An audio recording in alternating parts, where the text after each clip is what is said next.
I won the biggest lottery prize in my state's history, $384 million, but I decided not to tell anyone. I wanted to test my family, so I called them pretending to be broke and desperate for help. My mom hung up without a second thought. My brother called me a failure. But my little sister got in her car and drove almost 200 miles, using the last $500 she had. What I did after that changed everything. When I saw the winning numbers on the screen, I didn't scream or jump. I just sat there, staring at them, while my hands started shaking so hard I dropped the remote. $384 million, the biggest jackpot in our state's history. My name on that ticket. For about 2 hours, I didn't move. I kept checking the numbers, refreshing the page, whispering the sequence like it was some kind of code that might vanish if I said it too loud. When it finally sank in, I didn't feel joy. I felt fear. The kind that crawls under your skin and makes you question everything you thought you knew about people. Because I knew my family, and I knew what money did to them. Growing up, money was always the thing that decided whether we were fighting or pretending to love each other. My mom used to say she'd rather die than be poor again,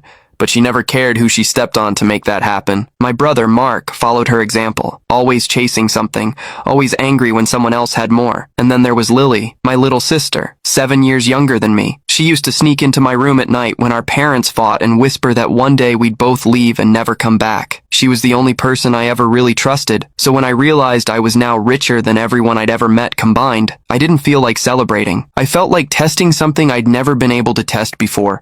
Who actually loved me when I had nothing to offer. That's how the idea started. The next morning, I put the ticket in a small fireproof box and locked it inside a storage unit under a fake name. Then I called my mom. I told her my business had collapsed, that I was behind on rent, and that I didn't even have money for food. She didn't even hesitate. She said she couldn't help and hung up before I could finish the sentence. Mark was next. I told him I'd been evicted, that I needed a place to crash for a few nights. He laughed and said, "Maybe now you'll learn to stop pretending you're better than everyone." Then he blocked me. When I called Lily, she didn't say anything at first. Just silence and then, "Where are you?" I told her I was in a motel near Springfield, that I didn't know what to do. She said she'd be there soon. It was a lie, of course. I was at home, sitting on my couch, phone in hand, waiting to see what she'd actually do. 4 hours later, she texted, "I'm halfway there. Please don't go anywhere." I froze. I asked her